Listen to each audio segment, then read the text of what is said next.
WWE का सबसे interesting time period होता है जनवरी टू अप्रैल, जब स्टार्ट होता है रोड टू रेसलमेनिया।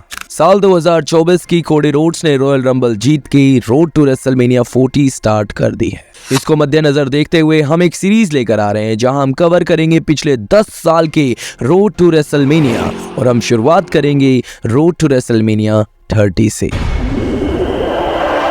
एपिसोड 1 कि कैसे एक अंडरडॉग B+ प्लेयर बना A+ चैंपियन। साल 2013 जब डैनियल ब्रायन की यस मूवमेंट की वजह से उनकी पॉपुलैरिटी पीक पर थी।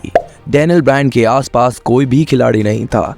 उनकी पॉपुलैरिटी इस कदर थी कि खुद WWE के फेस जॉन सीना ने उन्हें हैंडपिक किया एज हिज समरस्लैम अपोनेंट। और कहना पड़ेगा कि Daniel Bryan delivered a performance of a life time, और उन्होंने जॉन सीना को समरस्लैम 2013 में हरा दिया। जॉन सीना को हराने के बाद डैनियल ब्रायन और फैंस की खुशी का कोई ठिकाना नहीं था, लेकिन ये खुशी सिर्फ और सिर्फ 3 मिनट टिकती है, क्योंकि अब एक ऐसा मोड़ आने वाला था जो पूरी रोड टू रेसलमेनिया को डिफाइन करेगा और रेसलिंग इंडस्ट्री को बदल के रख देगा।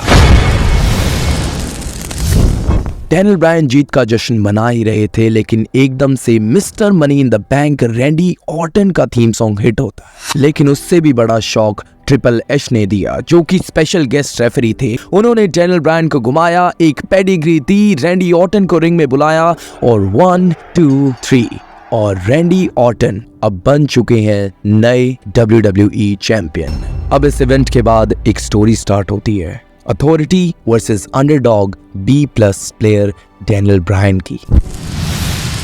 अथॉरिटी जिसमें थे ट्रिपल एच और स्टेफनी मैकमैन। उनका ये मानना था कि डैनियल ब्रायन एक छोटे कद का खिलाड़ी है, ना उसके पास लुक्स हैं। डैनियल ब्रायन एक B+ प्लेयर है। उनकी नजर में चैंपियन होना चाहिए तो रैंडी ऑर्टन जैसा 6 फुट 5 कद जिसके पास लुक्स थे, इन रिंग स्किल्स थी, माइक स्किल्स थी। रैंडी ऑर्टन उनकी नजर में फेस ऑफ WWE थे और A+ प्लेयर थे। अथॉरिटी डैनियल ब्रायन को बहुत जलील करती है, लेकिन उसके बावजूद भी नाइट ऑफ चैंपियंस में सितंबर में डैनियल ब्रायन को रैंडी ऑर्टन के खिलाफ एक रीमैच मिल जाता है और finally Daniel Bryan Randy Orton को हरा देते हैं। लेकिन ये खुशी भी थोड़े ही पल की थी, क्योंकि उन्हें दूसरा धोखा मिलता है रेफरी की वजह से।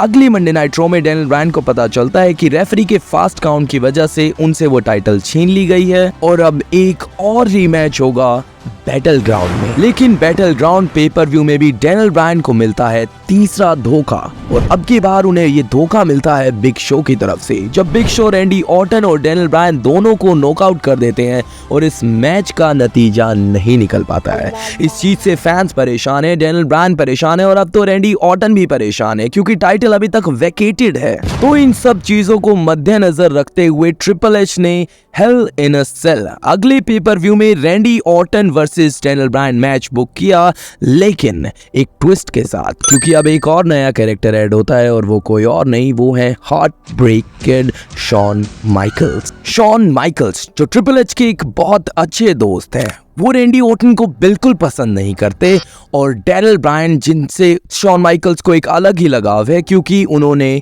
डैनियल ब्रायन को ट्रेन किया है। लेकिन हेल इन अ सेल पेपर व्यू में भी वही होता है जो अब तक होता हुआ आया।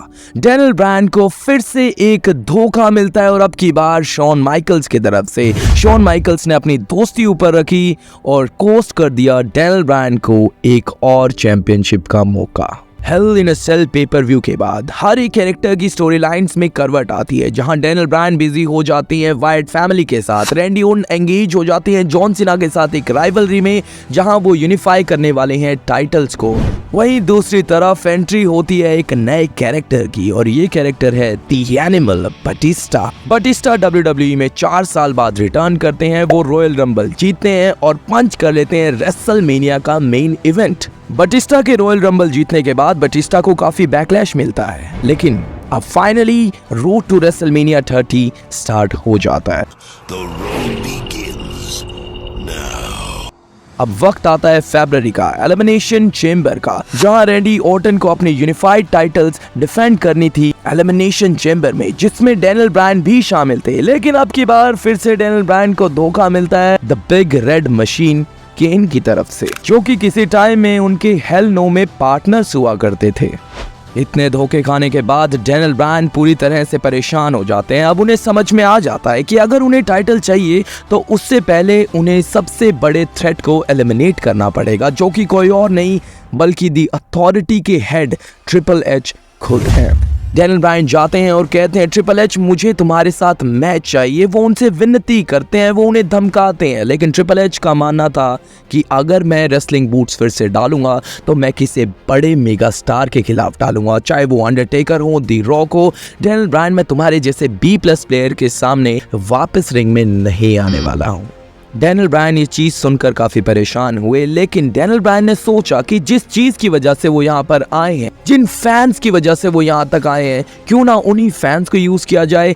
वक्त आता है मार्च 10 का, जब डैनियल ब्रायन ऑक्यूपाई कर लेते हैं रो को मिलता है एक बहुत ही हिस्टोरिक और one of the greatest moment, जब सभी फैंस रिंग में आ जाते हैं और कहते हैं कि ट्रिपल एच तुम डैनियल ब्रायन के साथ रेसल करो। अब ट्रिपल एच आयरेट हो जाते हैं, वो इरिटेट भी हो जाते हैं और इसी गुस्से में वो डैनियल ब्रायन का चैलेंज एक्सेप्ट कर लेते हैं। और डैनियल ब्रायन ने इसी चीज का फायदा उठाया और रख दी एक स्टिपुलेशन कि अगर ट्रिपल एच मैं तुम्हें रेसलमेनिया 30 में हराता हूं तो मैं ऐड होऊंगा रेसलमेनिया 30 के मेन इवेंट में रैंडी ऑर्टन और बटिस्टा के साथ। जहां रैंडी ऑर्टन को लग रहा था कि ट्रिपल एच उनके सबसे बड़े सपोर्टर हैं, ट्रिपल एच ने रैंडी ऑर्टन को भी धमका दिया कि क्या तुम एक मैच खुद के बलबूते पर नहीं जीत सकते। और मैं परेशान आ चुका हूं, हॉलीवुड के सुपरस्टार जब WWE में वापस आते हैं और समझाते हैं कि मुझे क्या काम करना चाहिए। अब ट्रिपल एच भी फायर्ड अप है, डैनियल ब्रायन भी फायर्ड अप है। अब वक्त आता है the biggest stage of them all, WrestleMania का, जब Daniel Bryan finally triple H को हरा देते हैं और अपना बदला पूरा नहीं कर पाते, क्योंकि उनका रियल मिशन अभी भी WWE चैंपियनशिप जीतना था। ट्रिपल एच हार के बाद क्रोधित होकर डैनियल ब्रायन को ब्रूटली अटैक करते हैं ताकि वो मेन इवेंट में ना जा पाए। लेकिन डैनियल ब्रायन, जिसने ठान रखी थी कि मुझे WWE टाइटल जीतनी है, मुझे मेन इवेंट में जाना ही है, डैनियल ब्रायन भलाई इंजर्ड क्यों ना हो, वो रेसलमेनिया 30 के मेन इवेंट में जाते हैं। लेकिन ये मैच में करवट कुछ इस प्रकार आ जाती है, हमें लगता है कि मेंबर्स ऑफ एवोल्यूशन खिलाफ है डैनियल ब्रायन के, जब रैंडी ऑर्टन और बटिस्टा टीम अप कर लेते हैं ब्रायन के खिलाफ। लेकिन फाइनली सभी ऑड्स को हराकर डैनियल ब्रायन बन जाते हैं नए WWE चैंपियन। और हमें माइकल कॉल की तरफ से वो सुनने को मिला। तो गाइस, इस सीरीज का पहला एपिसोड खत्म हो चुका है। Thank you for listening. अगर आप लोगों को इसमें कोई भी कमी लगी हो तो कमेंट सेक्शन में जरूर बताइए, और ऐसे और एपिसोड्स के लिए चैनल को सब्सक्राइब कीजिए।